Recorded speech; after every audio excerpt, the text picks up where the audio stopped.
If you ever see me dancing around in pant and bra, it is because I want to wear the pant and bra. It's not because somebody...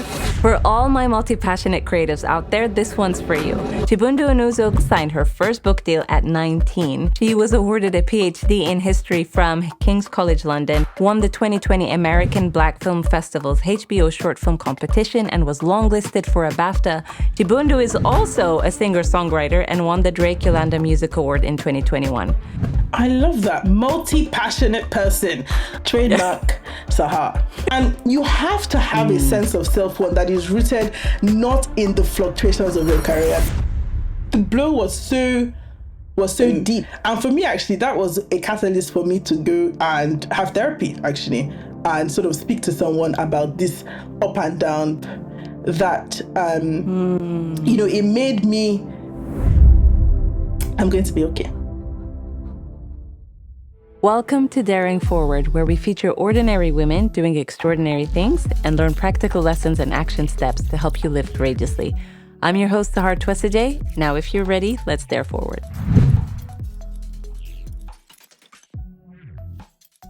For all my multi-passionate creatives out there, this one's for you. In today's episode, our guest helps us get to the core of what it takes to be successful with multiple passions. Chibundu Onuzo grew up in Lagos, Nigeria, and moved to the UK in 2005, where she then signed her first book deal at 19. Her first novel, The Spider King's Daughter, won the Betty Trask Award and was shortlisted for the Dylan Thomas Prize and the Commonwealth Book Prize. Chibundu's second novel, Welcome to Lagos, was published by Faber in 2017, and in June 2018, Chibundu was elected as a Fellow of the Royal Society of Literature as part of its 40 Under 40 initiative. In the same year, she was awarded a PhD in history from King's College London for her research on the West African Students' Union. In 2020, Dulapo is Fine, a short film which Onuzo co-wrote, co-produced, and composed in the film score for, won the 2020 American Black Film Festival's HBO short film competition and was longlisted for a BAFTA in 2021. Chibundu is also a singer-songwriter and won the Drake Yolanda Music Award in 2021. Snap! This girl can pack a punch. Chibundu, welcome to Daring Forward. I am so excited to have you on the show. So I know from your story that you grew up in Lagos, Nigeria. Can you tell me what was that like growing up? I grew up in Lagos in the 90s. So as the youngest of 4 children, so I'm the baby of the family. Apparently it shows in my behavior, but it's lies. It's all lies. And we had a lot of extended family living with us, and that was very normal. I remember when I came to England for boarding school, that was the first time I'd actually had my own bed to myself. So we grew up with all my cousins staying with us. And so I guess I've always had like a broad sense of family. Like my family is not just my nuclear family. It's my cousins, it's my aunties, it's all the people who pass through our house. And I'm actually really quite grateful for that typically African, I suppose, childhood. We're never lacking in company as Africans, isn't it? Yeah. So you grew up in Lagos and then you moved here to the UK. So you actually came here and joined boarding school? Yes. So when I was 14, I moved to England. My sister and I both came over to a boarding school in Winchester called St. Swithin's. And yeah, that was a bit of a culture shock. A bit. I mean, the weather, first of all. And I mean, I joke about it, but my name is obviously Chibundu. And the first sort of classmate I met at St. Swithin's, the first thing she said to me was, "What's your name?" And I said, "My name is Chibundu." And she said, "Well, I'm sorry, I can't pronounce that. Do you have a nickname?" And so it was like a rechristening from like the very first moment of arriving on foreign soil. But I mean, there were some fun bits as well. I don't think I would have been published so young. So I signed my first book deal when I was 19. I don't think I would have been published so young if I hadn't come to school in England, because I had teachers that encouraged me, that supported me with my writing and my creative writing. And I think in Nigeria, I might have been pushed towards the sciences or something a bit more practical or useful. So, yeah. So how did your writing journey begin then? Did it start in Nigeria or did it start when you moved here? So it definitely started in Nigeria. My mum was excellent. In fact, both my parents, they bought books for us. And so I always had access to lots and lots of books. And I think that's natural. And talking to most writers, it's a common theme. When you read a lot, at some point, you think, why don't I give this writing thing a go? And that's exactly what I did. So I think when I was 10, when I started my first novel.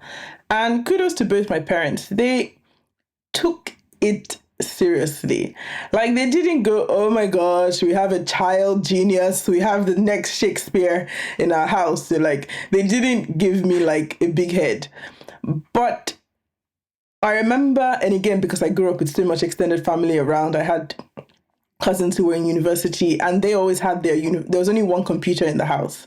And so they had their projects and their university projects, like, their assignments and their coursework, but no one was ever allowed to kick me off the computer when I was writing. So my writing on the family computer was treated as a legitimate, sort of endeavor. Wow. And so, in that sense, they really, really encouraged me to just go for it. So then after you moved here when you were 14, at what point were you in your writing journey? So at that point, so one thing that was really encouraging, my mom entered me for a competition with an organization called the British Council. It was a writing competition, and there was a non-fiction category and a fiction category. And I came second in the fiction category and third or something in the non-fiction category. And it was a really big deal. Like, I went with my school, and I think it was even in the newspapers. And so that was a big sort of boost to my writing confidence. And then when I moved to England, I think something interesting happened. So I'd come to England on holiday while I lived in Nigeria. And I think it was common to people of my background or class or whatever you want to call it to always look to the West for inspiration. And so we watched a lot of American cartoons. I read a lot of British novels. And I mean, my parents bought the books for me that they had read in their childhood. So in a sense, the books I had been reading were quite colonial. So Enid Blyton or Charles Dickens or Lamb's Tales by Shakespeare, that sort of stuff. And I actually didn't read African writers properly until I moved to England. So I remember I read Things Fall Apart for the first time in boarding school in England. And it wasn't that I hadn't seen the book. It wasn't that I didn't know of Chinua Achebe. I knew of him, but I just felt he wasn't cool. He wasn't exciting. What was exciting and cool and aspirational was the Amanda Bynes show or Johnny Bravo or whatever. And so when I moved to England, I started looking back to Nigeria for inspiration. And so my earliest work was always set in, so the novels I was writing from 10 and onwards, my main characters were white. I mean, can you imagine that? I was a Black Nigerian African child growing up surrounded by Black people. And that's how powerful cultural images are. So literally, I did not have any example. I didn't know any white people. I didn't have any white friends. And yet, the stories I was producing, all the characters were white, because the world of the imagination, I'd been surrounded by so much sort of Western imagery. And so, of course, like, my characters were called like Brigitte or whatever. And it wasn't until I moved to England that my fiction changed and I started looking back home for inspiration. What was going through your mind when you made that switch and had that realization that, hang on a minute, I'm writing about white characters, all my imaginations are white? One could say it's quite peculiar that happened after you moved to England and not while you were in Nigeria. First of all, there was the nostalgia. So just the missing home. And I suppose when you're in a place, you don't really see it because you're just so involved in it. And I think, moving to England provided that distance. And I think I also became more proud of being Nigerian. There's a certain sort of awakening, and I think it was because the girls in my boarding school, I mean, they were very lovely, they were very kind, but no, not all of them. I mean, they were girls, they were normal teenage girls, but they were also like particularly ignorant about sort of Nigeria and all this sort of anywhere. And I remember, first of all, they were surprised by our English, and I was like, well, There's something called the British Empire. Your ancestors, decided to carry their language all over the world. So this is why you don't need to be surprised by the fact that I speak English. And then also things like, I remember there was one of my friends was doing a project on an African country. And so she chose Nigeria because I was Nigerian. She actually was going to do the project on Kenya. And then I arrived, and being a Nigerian, she thought, well, let me switch it to Nigeria because there's actually a Nigerian in our year now, so I can actually ask her questions instead of just Googling. But the problem was she already had this fixed idea of what she was going to find. And I guess she started with Kenya. So she wanted to make it like animal themed. And so she just started asking, it was so bizarre. She was like, do you have elephants in Nigeria? And we actually do have elephants in Nigeria, I have discovered. There's a West African elephant, but I grew up in Lagos, so I certainly never saw any elephants in the wild. And I was like, well, no, we don't have elephants. And so she's like, do you have giraffes? And do you have rhinoceroses? And it was like Noah's Ark. She went through all the animals. And I just kept saying, no, like, what? I don't understand. I just don't understand. And so after she got to the end of her list, she was quite frustrated because, she had this safari theme and Nigeria was just not fitting with her safari theme. And so she asked me a question. She was like, well, what do you have? And it's so interesting. Obviously, at 14 or 15, I could not articulate a response to that question. But the idea that we don't have anything in Nigeria because we don't have rhinos or cheetahs or giraffes, it's sort of that sort of, and it was embedded in her. It wasn't conscious, but it's a sort of cultural arrogance that if I don't find what I'm looking for in your culture, then your culture has nothing to offer. And so I'm looking for animals and your culture doesn't have animals. So, well, we dismiss the whole of Nigeria. And obviously we're teenagers, so it couldn't be articulated as sort of precisely as this. But obviously now I know, like, Lagos is like a cultural center, like, culture from Nigeria has influence, whether it's music, whether it's in film, whether it's in fashion. There's just so much cultural production. The writers from Nigeria, Chebe, Shoyinka. But I didn't have the tools to respond. I just thought, what do you mean? Yeah. I didn't have the tools to respond. It's annoying actually. So then, how did you emerge from boarding school? How did that affect you as a teenager? Because, I think teenage years, as a girl, as a woman, it's hard enough, let alone having a complete culture shock. And then you're dealing with those kind of conversations where your name is not being pronounced properly. You're having to change it.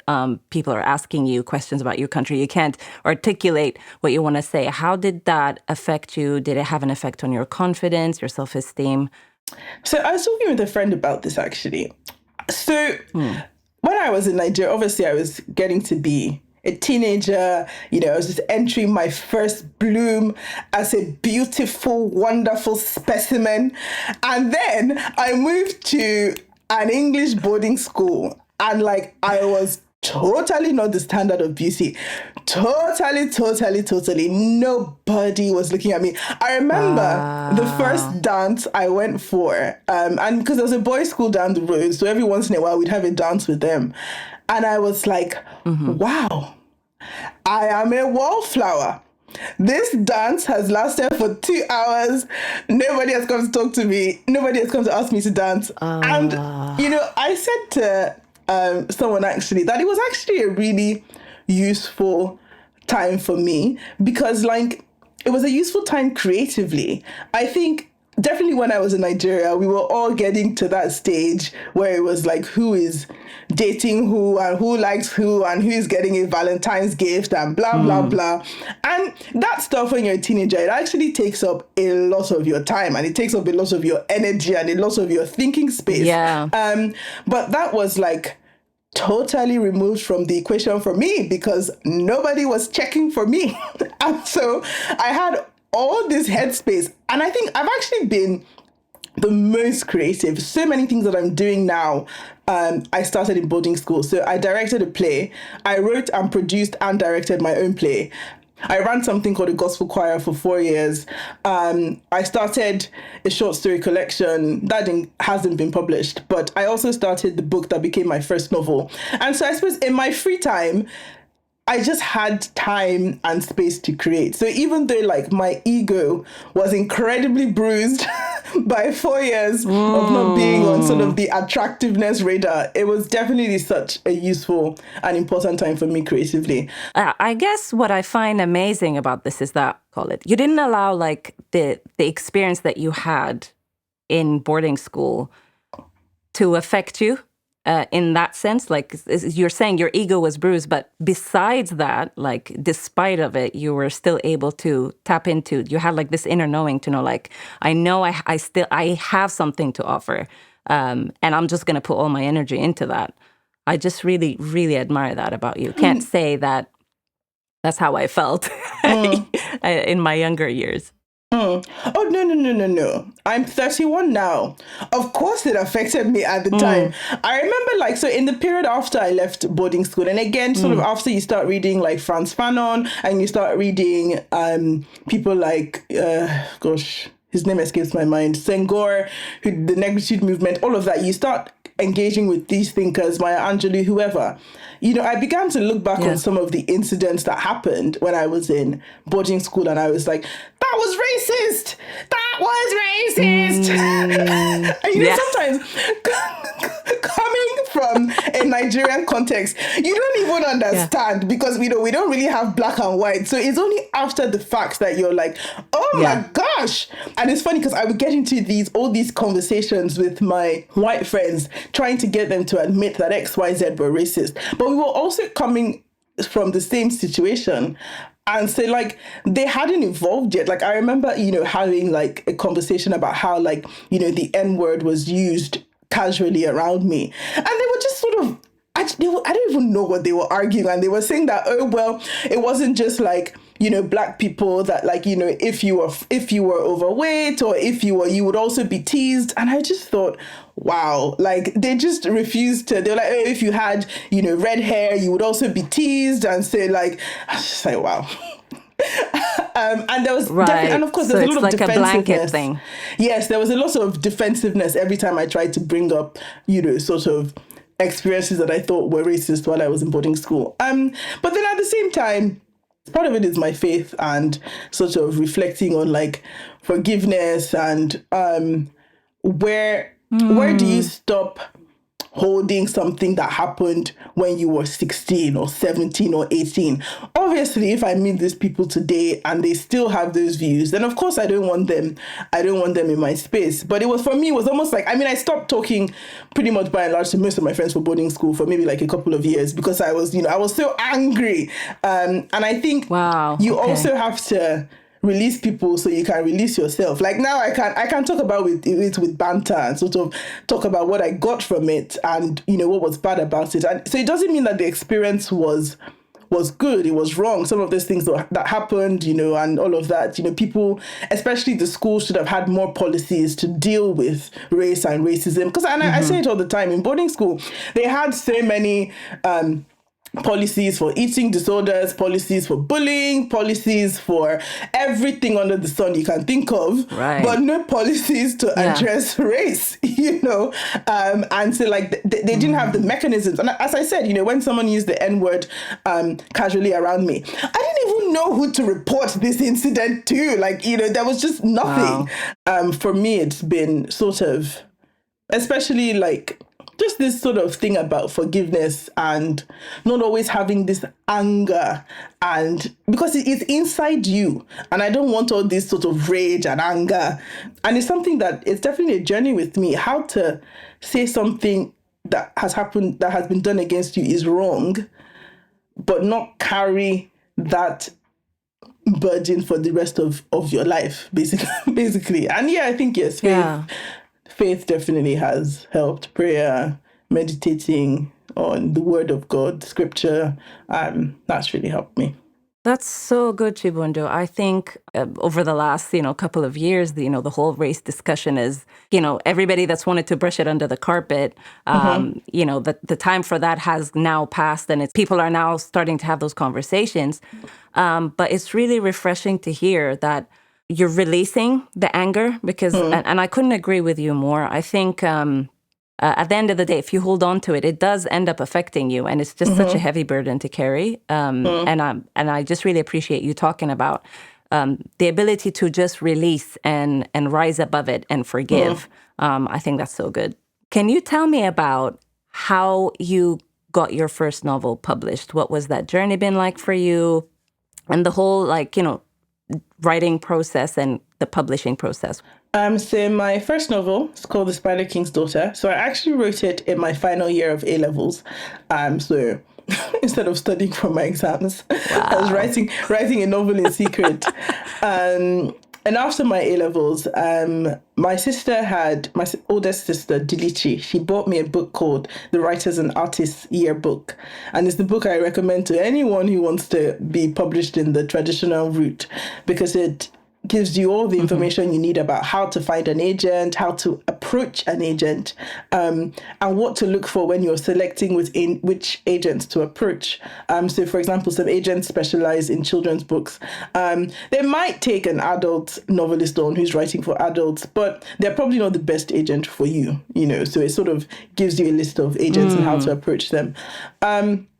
And so I sent a query letter, I guess that's what it's called, to my current agent, Georgina Capel, and I sat on something called the slush pile. It was a blind submission, so I didn't know anyone in publishing, and I just sent them an email saying, "Hi, my name is Chibundu Onuzo," and I think I may try to put my age front and center. I've always been good at PR. I think that's one of my strengths, actually good at telling my own story. I was like, I'm a teenager. So basically, for me to have written a novel, this is like a novelty. So at least take note of it. So I made sure I put my age sort of front and center. And I sent it to my agent and two others. And then my agent got back to me after 6 weeks. It's like an agonizing wait. It takes a long time to get a response when you're on the slush pile, because you're basically just on a pile of manuscripts. And my agent got back to me and said, we'd like to represent you, and this is on and the other. And then the journey started from there.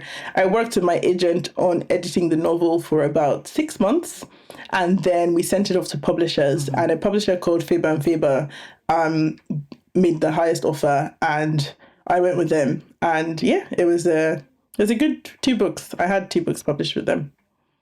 Did you feel like, the whole issues with race and you feeling like you're singled out and everything that you've experienced in your boarding school, did that impact your confidence in reaching out? Have you noticed or seen that it's harder for people of color or people who aren't, traditional British white to get those kind of things? So as I said, my boarding school experience was very interesting. So all the negative experiences I had came from interaction with my peers, but not from my teachers. My teachers loved me at boarding school, and they were so encouraging and so supportive. And that's why I said it's sort of a mixed bag. So most of the friction I had was from relating with sort of the girls my age. But my teachers, oh my gosh, they used to read. I remember one time I wrote something for an assignment, and in the class at the beginning, the teacher read out my work to the whole class as an example, a shining star of prose. Oh no, my teachers loved. I was deputy head girl at boarding school. Oh no, I had all the gold stars from the teachers. Oh, there was a lot of encouragement. So when it came to actually my ability and my writing ability, oh no, they would always. In fact, I now feel sorry for the other students. They would always be like, oh yes, Chib's work. That was my nickname. Chib's work is amazing. I used to read I was a minor celebrity in school. I used to read poetry in assembly. I used to, no. My teachers, they loved me. They actually really did. So I had my chaplain, Rev Hem. Oh gosh, they all supported me. I remember, and even till now, Rev Hem comes from my readings. He comes from my book launches. And I remember when I went back to... that's so lovely. Yeah, it's amazing. I went back to school once to give a talk or something. I don't know. I'd gone back to do something. And I went into the staff room and they had some of my press clippings on the board. So no. The teachers, they were amazing. They just had no idea how to deal with racial things arising between girls of different races. That's really great to hear. Where do you get your inspiration when it comes to writing? What does that inspiration process look like? And also, what does the writing process look like? So I read a lot, actually. So I've reached the point in writing that I have no personal experience to mine from anymore because my daily life is actually incredibly boring. So, for example, this podcast interview is the most exciting thing that's happened to me this week.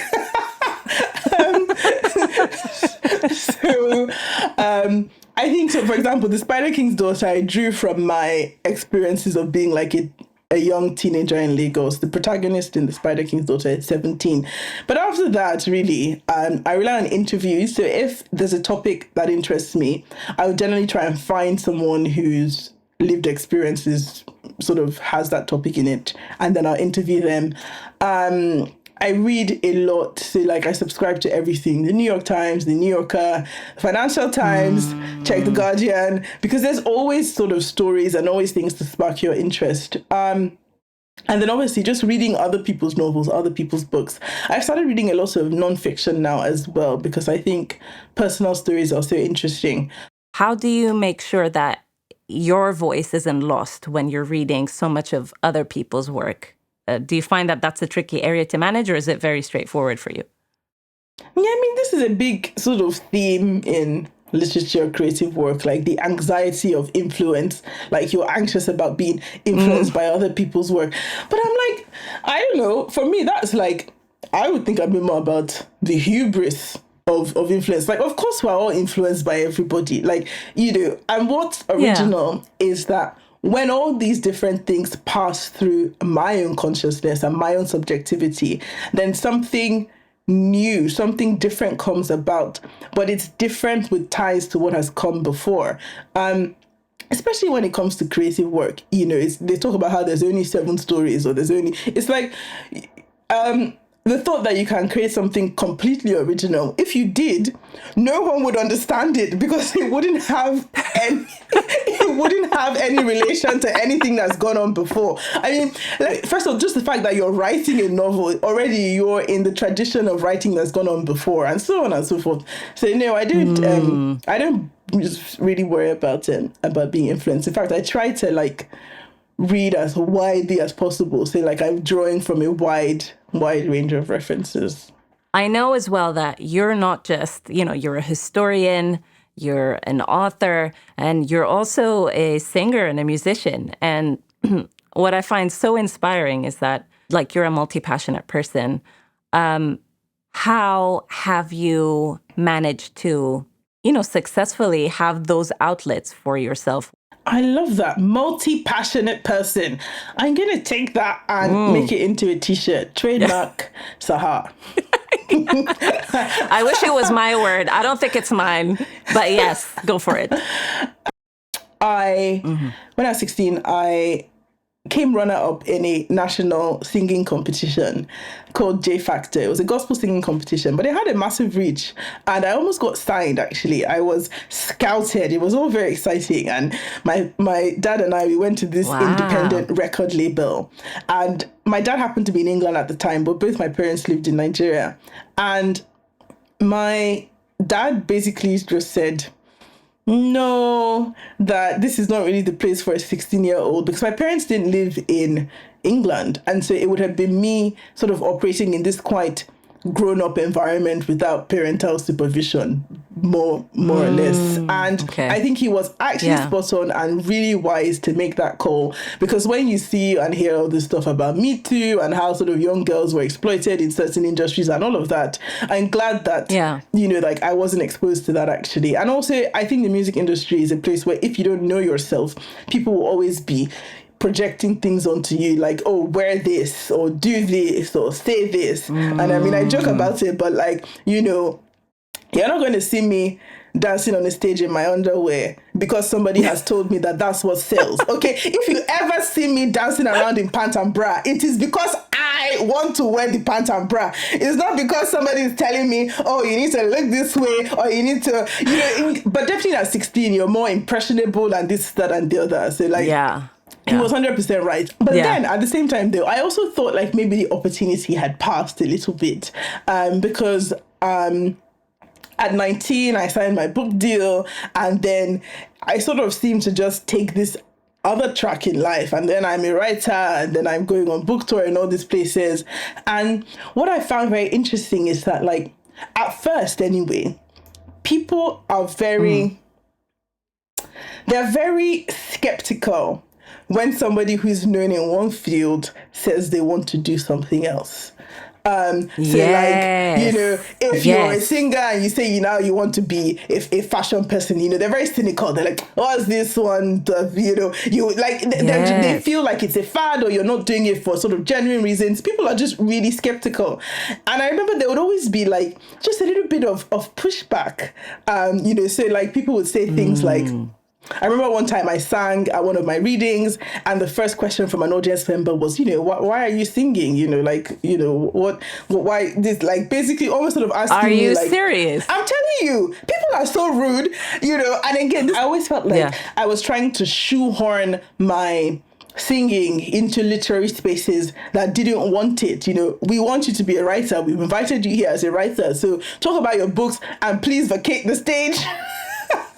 See, what's so interesting about what people think about what you're doing is that it's actually a barrier that is only in your mind. Here are some real barriers to me. So this is me now telling here are some real barriers to me trying to pursue a music career. Okay, maybe A, I can't sing. B, I can't write songs. My songs are rubbish. C, I don't have the money to pay a producer to make the songs. D, I don't have... These are real barriers. Fake barriers are somebody thinks that you're a writer, so you shouldn't be a singer. So... Whoa. And so what? Who is this person? Where do they know you from? Are they funding your music career? Are they like what is it? Who are these people that are inside your mind telling you that they don't think that writers should be singing? That is their business. That is their business, and that is an extension of the limitations that they have put on themselves, that you can only be one thing. I said, no. I can do all things through Christ who strengthens me. So if I want to be an astronaut tomorrow, then I'm going to space. I am going to space. But it was definitely something that I had to push through in my own self as well, and sort of realize this is not a real barrier. So like, the civil rights movement, Martin Luther King, and they couldn't go here, the laws, those are real barriers, Chibundu. And when you face them, of course, you can still do all things through Christ who strengthens you. So you will overcome them, and if you face those very real barriers. But don't tell me you're not going to do something because somebody asked you a funny comment at your reading or said, why are you doing so? What's my business with them? I'm never going to see that person again. Who knows where that man is today? So he cannot stop me from going where I need to go to in life. Come on. I feel like shouting and just throwing everything in the room. That is so good. So good. And I think like I can resonate and relate to that so much because I too am a multi-passionate person. And like I've had those barriers and they're real, but like I love how you put it. It's like that barrier is actually completely fake. It's fake. It's not real. It's the self-image you have of yourself or what other people say that is external to you that you're now taking in. But I just love that. Like in what you've said right there, I feel is so loaded. Like I'm hoping whoever's listening or watching right now is that they're completely liberated from any fake barriers. You could be anything you want to be. If you want to be an astronaut, you fly a rocket tomorrow. Like I love that. I love that so much. Thank you for saying that. There's a poem we studied in, I don't even remember who the author is, someone like Tennyson or Wordsworth. And there's this phrase, mind-forged manacles. And sometimes we have shackles that is our mind. It's not that it's because it manifests in a real way. It stops us from doing things, but they are here. They are mind forged manacles. Yeah. So Chibundu, how would you say, and we've touched on this as you're speaking, but like, how has your faith impacted you as a woman? How's it impacted you in your work and in your creative endeavors as well? Oh my gosh, it's my secret sauce. Except it's not a secret. It's open to everybody. But this creative industry, let me tell you something. Oh, rejection. Rejection is part of the process, you know. So like, even till tomorrow, there's some things I would try for. They'll say, no, sorry. I said, but excuse me, I have a billboard in Times Square. What do you mean you're telling me no? It doesn't matter. There are some places you will pitch to and they will still turn you down. And you have to have a sense of self-worth that is rooted not in the fluctuations of your career, because sometimes it will go up, and then when it goes up, you too, you will go up. When it goes down, you too, you will go down. And you will constantly have a life that is like a sine graph. And so like something, like I always tell myself, you know, it's something, I'm not my achievements, I'm not my accomplishments, I'm not my failures also. I am a child of God. My identity is rooted in something that is eternal, something that does not shake. And then also like, it gives me perspective. So like you try for something and you don't get it. I tell myself everything works together for my good. So that means like, I believe that God is the one that's planning my life from beginning to end. And so like, no opportunity, no thing. It just releases and it removes. And I'm not saying I operate like this all the time, but it just removes like a tension and an anxiety from your life. Like I see other creatives, like they're like, oh, if I don't get this is my one chance. I said, nothing is my one chance, because promotion and opportunity, it comes from God. So nobody can tell me that, oh, if you don't do this, you're not going to get this. I said, look, who are you? You like, because human beings can talk. They can talk like they're the ones that can do and undo. I said, sorry for you. You're a finite creature that is going to live and is going to die. You cannot do and undo anything in my life. And like, it's really, really helped me, because like, and I mean, I'm not saying that I don't get disappointed and I won't cry if I wanted something.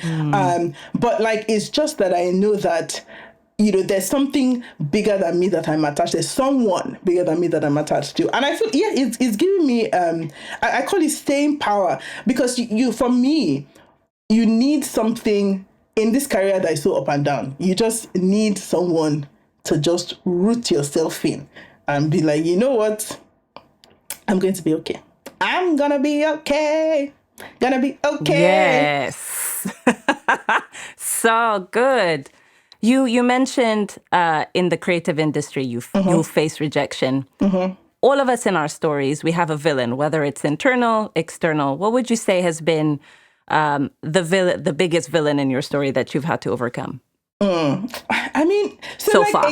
Again, you know, so in all these things, so I said, no beef, no aggro. But basically, I moved publisher from my second to my third novel. And to be honest, I've talked about it with my old publishers. We're all cool, we're all friendly, we're all on speaking terms. But at the time, it definitely felt like sort of like a massive, you know, rejection, a massive blow to my sense of self, sort of having to find a new publisher with my third novel.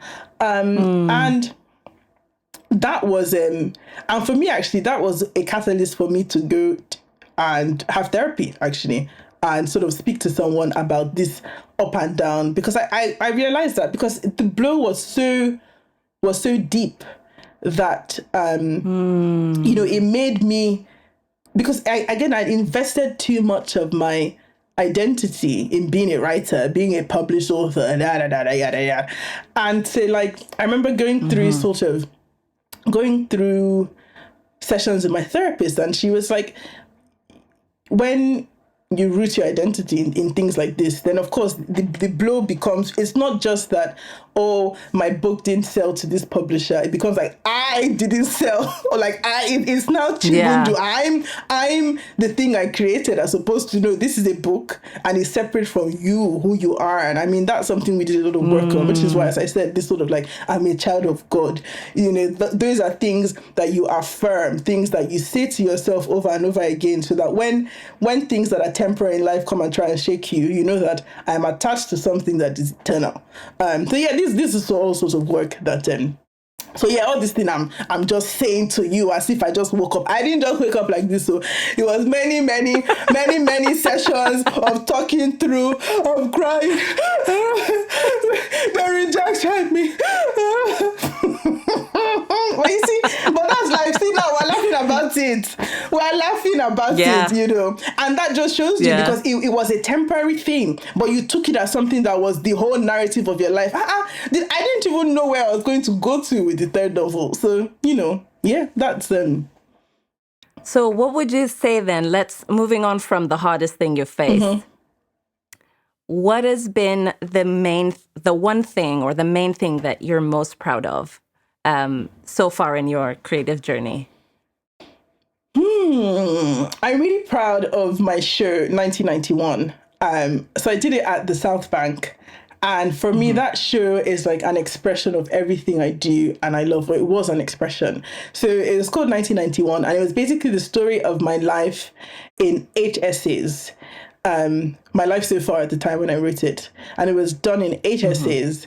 And then each chapter of my life had music that was relevant to the time of my life.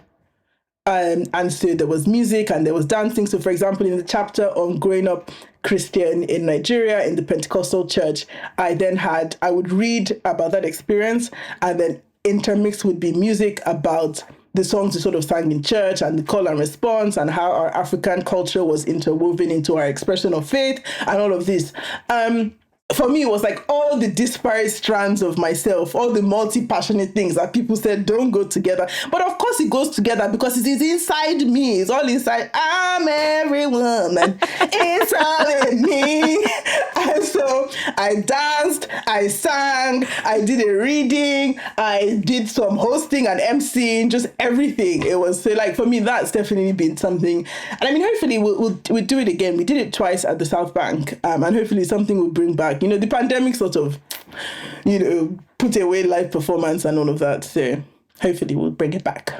What would you say to someone who is starting out or on their path of like writing or starting their creative journey, or if they're multi-passionate? What would your main advice be to them? What's the main thing they need to have? So the main thing they need to have is to start. As I said, is this sort of mind forged manacles. And I see it a lot of times when people say, oh, I want to. And the brilliant thing about creative stuff is that the barrier to entry is actually really low. So I remember when I started this music journey, I was thinking about all the things I didn't have. I don't have a music deal. I don't have it this. I don't have it that. You know, I don't have any sort of presence in the music industry. But what do I have? I have a piano in my house and I have a pen and a notepad. So you want to release an album, but what is the first step towards releasing the album? Writing the songs before you even think about who to approach with it. Or, you know, so you're already thinking about all the things that you don't have as opposed to what you do have. Same thing with publishing. I talk to a lot of people. They'll tell me about, oh, it's difficult to get an agent. It's difficult to this. I said, but have you written the book first? Write the book first before you start thinking about how difficult it is to be published, and so on and so forth. And sometimes you wait for things to be perfect. I'm speaking to myself. My sisters and I, we've been wanting to start a podcast for ages, and we keep waiting for like the perfect time, but it's like, and the perfect equipment. And it's like people record podcasts on their phones now. I mean, you can grow from there, but start. Yeah. Okay, Chibundu, we're rounding up the episode today, but before we send you off, we have a tradition where we play this game called Give Me Three. And I'm just going to ask you quick fire questions, and I need you to speak before you think. Are you ready? Okay, I'm ready. First question. Give me 3 laws you would pass if you were a dictator. Go. 3-day weekend. Oh, yeah. All hairdressers at hairdressing school need to train in black hair. It can be optional. This is in the UK. I'm dictator of the UK. Oh. And yes. Oh, what's my last one? Youth centers across the UK. There needs to be one within like a 10-minute walk of young people's homes, a youth center for recreation and hanging out and development for young people. Those are my 3 laws. You would make a great dictator, actually. Thank you. Very selfless, might I say. I think so. Yeah. I think so too. I'm vouching for you. I'm vouching. Give me 3 ways to finish the sentence. You haven't lived until you have tried. Jollof rice.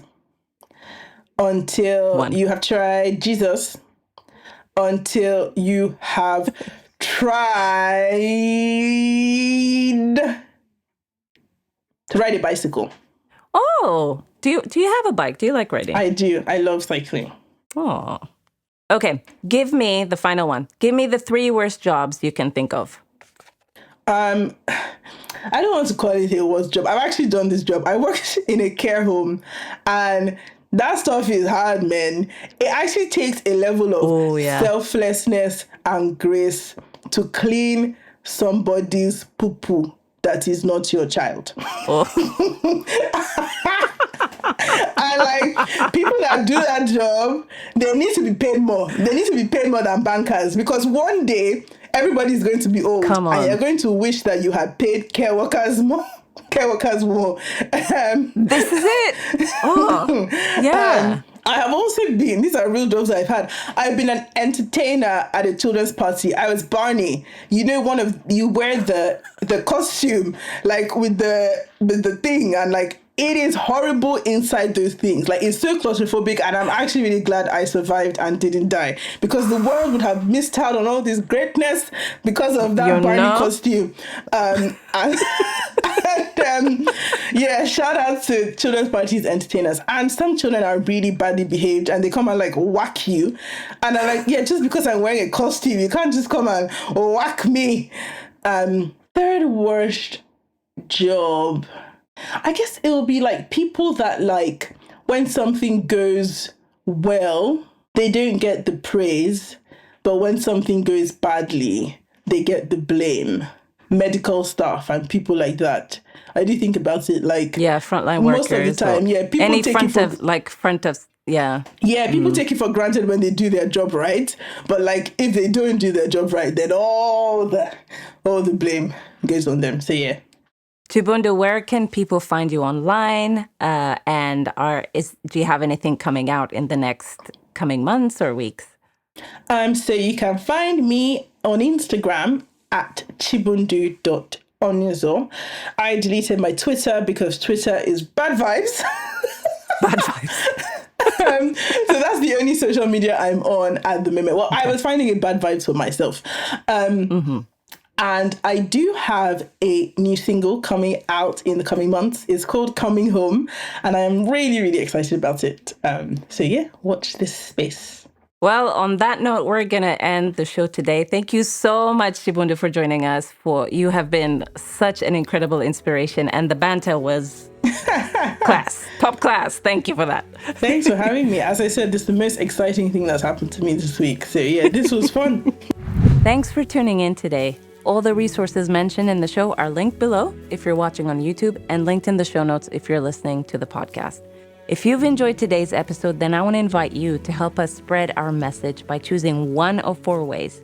1, subscribe to the YouTube channel or the podcast. 2, leave a review if you're listening to the podcast. It really helps.